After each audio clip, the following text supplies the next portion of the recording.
ரெண்டு ஆளா ஃபர்ஸ்ட் ஒரு ஆளை வாங்கி ரெண்டாவது ஒரு ஆளா ரவுண்ட் ஆகுது 10 ஆளா எடுக்கிறேன் ஆமா 4-5 தலை அது எவ்வளவு பெரிய தலைங்க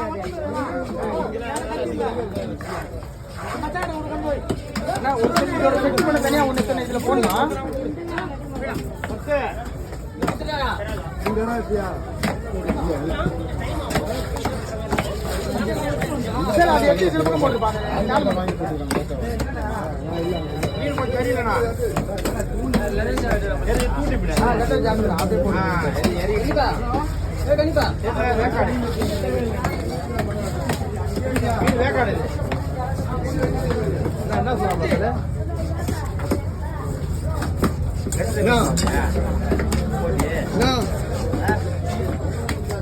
ஒன்னும் பண்ணலையா ரொம்ப ஒண்ணு இல்ல தலைவலிக்கு 2 டீ குடிச்சேன்.